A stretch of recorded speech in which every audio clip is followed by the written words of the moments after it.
नमस्कार साथियों, स्वागत है आप सभी का हमारे YouTube चैनल ज्ञान कामना पर।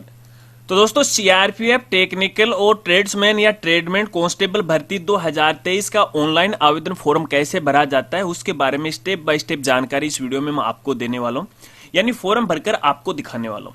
अगर आपको भी आवेदन फॉर्म भरना है तो वीडियो के साथ वो आप बने रहिए। चलिए वीडियो को शुरू करते हैं।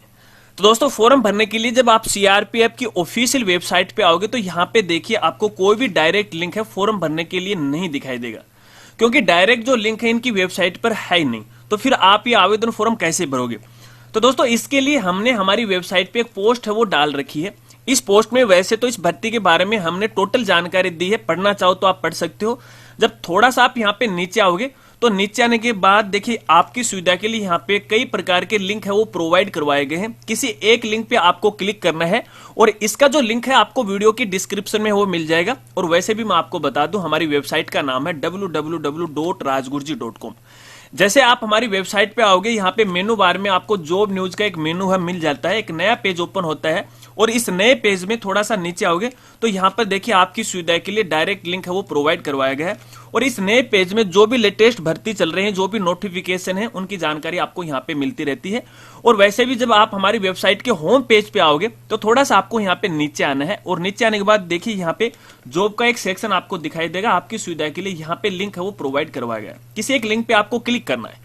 जैसे आप लिंक पे क्लिक करोगे तो इस तरह से पोस्ट ओपन हो जाती है। यहाँ पर किसी एक लिंक पे आपको क्लिक करना है।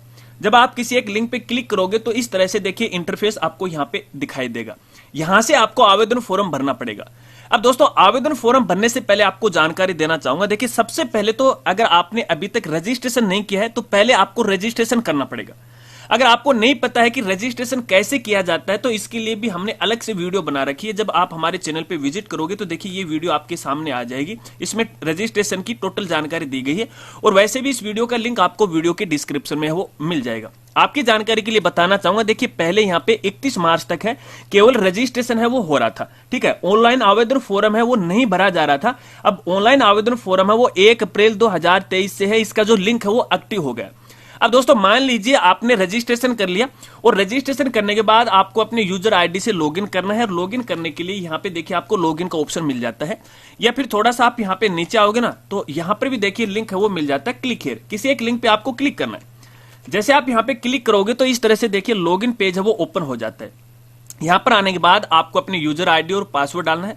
अगर यूजर आईडी पासवर्ड आप भूल गए हैं, आपको पता नहीं है, तो एक बार अपनी मेल है वो चेक कर लीजिएगा। जो रजिस्ट्रेशन समय डाली थी वो चेक कर लीजिएगा, उसमें आपको मिल जाएंगे। या फिर यहाँ पे देखिए नीचे फॉरगॉट यूजर आईडी और पासवर्ड है, इस पर आप क्लिक करोगे तो आप अपने पासवर्ड है और अपने आईडी हो रिकवर कर सकते हो। अपनी आईडी और पासवर्ड डालने के बाद दोस्तों ये जो कैप्चा दी गई है आपको इस बॉक्स में वो डाल देनी है। तो चलिए मैं ये डाल देता हूँ। कैप्चा डालने के बाद आपको लॉगिन पे क्लिक करना है।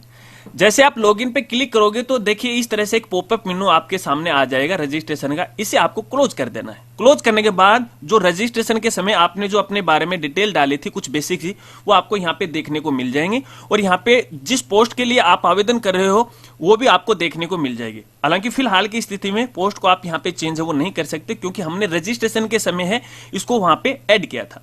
अब आवेदन फॉर्म भरने के लिए दोस्तों यहाँ पे देखिए ऊपर आपको लिंक दिखाई देता है, गो टू एप्लीकेशन। इस वाले लिंक पे आपको क्लिक करना है। जैसे इस लिंक पे आप क्लिक करोगे तो देखिए इस तरह से आवेदन फॉर्म है वो ओपन हो जाएगा। एक बार ये लोड हो रहा है, इसको लोड होने दीजिएगा। अब यहाँ पे देखिए नीचे आपको 4-5 हैं स्टेप दिखाई देंगे। सभी स्टेप को आपको कंप्लीट करना है। सबसे पहले यहाँ पे स्टेप है यहाँ पे एलिजिबिलिटी क्राइटेरिया, ठीक है। तो सबसे पहले तो यहाँ पे देखिए आपको अपने एप्लीकेशन नंबर आपको दिख जाएंगे, आपकी जो पोस्ट है वो आपको यहाँ पे दिख जाएगी। यहाँ से आपको अपना जो जेंडर है वो सिलेक्ट करना है, ठीक है, मेल और फीमेल। यहाँ पे आपकी जो जन्म तिथि है उसको आपको यहाँ पे सिलेक्ट कर लेना है, जो भी आप पे लागू होता है कर लीजिएगा। तो चलिए मैं यहाँ पे जन्म तिथि वो हाथ से ही टाइप कर देता हूँ, ठीक है। चलिए इस तरह से आपको यहाँ पे टाइप करना है। चलिए इसके बाद यहाँ पे देखिए जो नेशनलिटी है इसको आपको इंडियन सिटीजन करना है। इसके बाद यदि आप रिजर्वेशन लेना चाहते हैं कैटेगरी वाइज तो आप यहाँ पे सिलेक्ट कर सकते हैं। अपनी कैटेगरी को आपको यहाँ पे सिलेक्ट करना है, कहने का मतलब यही है, ठीक है। चलिए इसके बाद यहाँ पे देखिए जो कैंडिडेट की इन्फॉर्मेशन है आपको यहाँ पे भरनी है। कैंडिडेट का नाम तो ऑटोमेटिक यहाँ पे आ गया। पिता का नाम, माता का नाम आपको भरना है। मोबाइल नंबर आपको यहाँ पे देखने को मिल जाते हैं। इसके बाद दोस्तों आगे यहाँ पे देखिए आपको जो एग्जाम सिटी है उसकी चॉइस आपको भरनी है, यानी एग्जाम देने के लिए आप कहां जा सकते हो, ठीक है ना। तो यहाँ पे देखिए आपको स्टेट है वो दिखाई देंगे। आप अपनी आवश्यकता के अनुसार कोई भी एक स्टेट है वो सिलेक्ट कर लीजिएगा, जो भी आपका स्टेट है फिर आपकी सुविधा के अनुसार है वो कर लीजिएगा, ठीक है। अब इसको सिलेक्ट करने के बाद यहाँ पे उस स्टेट की सिटी है आपको नजर आएगी, ठीक है, डिस्ट्रिक्ट वाइज सिटी है वो नजर आएंगे कि कहां कहां पर आप जा सकते हो, ठीक है। चलिए मैं ये भर लिया, फिर आपको दूसरा भरना है तो चलिए मैं दूसरा भर लेता हूं यहाँ पे। इसी तरह से एक एक करके आपको यहाँ पे भर लेना है, तो चलिए मैं इसको सिलेक्ट है वो कर लेता हूँ। चलिए 3 को आपको कम से कम 3 तो भरना ही यहाँ पे पड़ेगा, ठीक है। एक जगह नहीं आएगा तो तीसरी जगह है वो आ ही जाएगा। चलिए मैं ये यहाँ पे वो भर लेता हूँ। चलिए मैंने इसको भर लिया। चलिए इसके बाद यदि आप एक्स सर्विसमैन है तो आपको यहाँ पे यस करना है, अन्यथा आपको यहाँ पे नो करना है। इसके बाद यदि आप कोई गवर्नमेंट एम्प्लॉय हैं, स्टेट गवर्नमेंट के या फिर नेशनल गवर्नमेंट के, तो आप यहाँ पे यस नो में जवाब दीजिएगा। इसके बाद देखिए आगे यहाँ पे पूछा गया है 1984 जो गुजरात के दंगे वगैरह वगैरह थे उसको लेकर यहाँ पे पूछा गया, अगर ये आप पे लागू होता है तो आप यहाँ पे यस नो में जवाब दे दीजिएगा। इतना करने के बाद आपको सेव करना है। सेव करने के बाद आपको सेव एंड नेक्स्ट पे क्लिक करना है। जैसे आप सेव एंड नेक्स्ट पे क्लिक करोगे तो देखिए आपका डाटा है वो कुछ इस तरह से वो सेव हो जाता है। और यहाँ पे देखिए जो फर्स्ट स्टेप है, आप ये जो एलिजिबिलिटी वाली देख रहे हैं ये देखिए ग्रीन हो जाती है। अब यहाँ पे देखिए स्टेप नंबर यहाँ पे 2 आ जाती है, ठीक है। अब इस स्टेप नंबर 2 के अंदर कुछ और इन्फॉर्मेशन है वो आपसे यहाँ पे मांगी गई है, जहां पे आपका जो पत्राचार का पता है और जो आपका स्थायी पता है उसके बारे में आपको जानकारी देनी है, ठीक है। अगर ये दोनों सेम है तो आप यहाँ पे देखिए आपके सामने एक ऑप्शन आ जाता है कि दोनों एड्रेस अगर सेम है तो आपको यहाँ पे यस करना है, ठीक है। इसके बाद आपको सेव एंड नेक्स्ट पे क्लिक करना है। जैसे आप सेव एंड नेक्स्ट पे क्लिक करोगे तो आपकी ये स्टेप है वो कंप्लीट हो जाएगी। फिर यहाँ पे स्टेप नंबर यहाँ पे 3 आ जाती है, जहां पे आपको अपने एजुकेशन क्वालिफिकेशन के बारे में जानकारी है वो देनी है। सबसे पहले तो यहाँ पे देखिए मैट्रिकुलेशन यानी कक्षा 10वीं की इंफॉर्मेशन आपको यहाँ पे भरनी है। सबसे पहले तो यहाँ पे आपको अपना बोर्ड का नाम लिखना है। आपने कक्षा 10वीं जिस बोर्ड से पास की है उस बोर्ड का नाम आपको यहाँ पे लिखना है। उसके बाद कौन से साल में आपने इसको पास की है वो साल आपको यहाँ से सिलेक्ट है वो कर लेना है। इसके बाद यहाँ पे इंस्टीट्यूट का नाम आपको लिखना है, यानी स्कूल का नाम आपको यहाँ पे लिखना पड़ेगा। इसके बाद यहाँ पे देखिए सब्जेक्ट कॉम्बिनेशन के बारे में आपसे पूछा जा रहा है, तो आपकी 10th क्लास के अंदर जो भी आपके सब्जेक्ट लागू थे, जो बोर्ड के द्वारा आपको ऑफर किए गए थे, वो सब्जेक्ट का नाम लिखना है। आप ऐसे भी कर सकते हो, एक एक सब्जेक्ट का नाम न लिख के 10th लेवल के हिसाब से आप एज ऑफर है वो भी आप यहाँ पे लिख सकते हो, क्योंकि बोर्ड के द्वारा जो आपको ऑफर किए थे वो हमने ली हैं। इसके बाद दोस्तों आगे यहाँ पे देखिए आपका जो लेवल था वो परसेंटेज था, सीजीपीए का था या ग्रेड मार्किंग का था, तो आप अपने आवश्यकता के अनुसार यहाँ पे सिलेक्ट है वो कर लीजिएगा। आपने कितने जो मार्क्स हैं वो प्राप्त किए हैं वो मार्क्स आपको यहाँ पे लिखना है, ठीक है। और टोटल मार्क्स कितने थे, मैक्सिमम कितने मार्क्स थे, तो आपको यहाँ पे वो लिखना है, ठीक है। इसके बाद यहाँ पे देखिए जो परसेंटेज है वो ऑटोमेटिक यहाँ पे आ जाती है। इसके बाद आगे यहाँ पे आपको कक्षा 12वीं की डिटेल भरनी है। उसी तरह से बोर्ड का नाम है, साल है, आपको यहाँ पे सिलेक्ट है वो कर लेनी है, ठीक है। जैसे सेव नेक्स्ट पे क्लिक करोगे तो आपकी ये स्टेप है वो कंप्लीट हो जाएगी। अब यहाँ पे स्टेप नंबर यहाँ पे 4 आ जाती है, यहाँ पे डॉक्यूमेंट एंड पेमेंट। तो यहाँ पे आपको कुछ डॉक्यूमेंट है वो पहले वो अपलोड करने पड़ेंगे। तो आप यहाँ पे दे सकते हो, जैसे एक आपकी फोटो है, सिग्नेचर है, कक्षा 10वीं की मार्कशीट या सर्टिफिकेट है, कक्षा 12वीं की मार्कशीट या फिर सर्टिफिकेट है, कास्ट सर्टिफिकेट है, एक एक आपको यहाँ पे अपलोड है वो करना पड़ेगा। और फोटो और डॉक्यूमेंट अपलोड करने के लिए देखिए प्रत्येक के आगे आपको यहाँ पे अपलोड का ऑप्शन है वो दिखाई देगा, इस पर आपको यहाँ पे क्लिक करना है। जैसे आप इस पे क्लिक करोगे तो यहाँ पे देखिए आपको फोटो से संबंधित कुछ और इंस्ट्रक्शन है वो मिलेंगे, इनको आप अच्छी तरह से वो पढ़ सकते हो। फोटो को अपलोड करने के लिए आपको यहाँ पे ब्राउज वाले ऑप्शन पे क्लिक करना है। जहां पर भी आपका लोकेशन है वहां से आप अपनी फोटो वो अपलोड कर दीजिएगा। जैसे आप अपनी फोटो को सिलेक्ट करोगे तो यहाँ पे देखिए आपको अपनी फोटो है वो देखने को है वो मिल जाएगी। इसके बाद आपको क्लोज वाले बटन पे क्लिक करना है।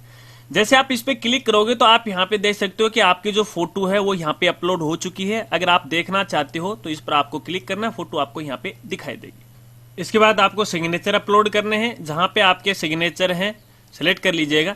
इसी तरह से एक एक करके आप अपने सिग्नेचर है वो अपलोड है वो कर दीजिएगा। देखिए सिग्नेचर है वो भी अपलोड हो गए, मार्कशीट आपको अपलोड करना है। डॉक्यूमेंट अपलोड करने के बाद दोस्तों यहाँ पे आपको इसका पेमेंट है वो करना पड़ेगा, और पेमेंट के लिए यहाँ पे देखिए ऑनलाइन बाय डिफॉल्ट इसे आपको सिलेक्ट है वो करना पड़ेगा। और इसके बाद यहाँ पे देखिए इन्होंने अपना डिक्लेरेशन है वो दे रखा है, सभी बॉक्स पे आपको इस तरह से टिक है वो लगा देना है। और टिक लगाने के बाद अगर आप एक बार अपना फॉर्म का प्रीव्यू देखना चाहते हो तो यहाँ से प्रीव्यू है वो भी आप देख सकते हो।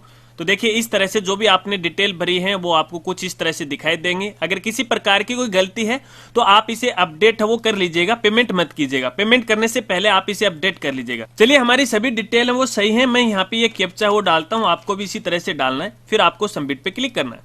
जैसे आप सबमिट पे क्लिक करोगे तो कुछ इंस्ट्रक्शन इस तरह से आएंगे, फिर आपको आई एग्री वाले ऑप्शन पे क्लिक करना है, तो ये पेमेंट गेटवे पे आपको लेके जाएगा।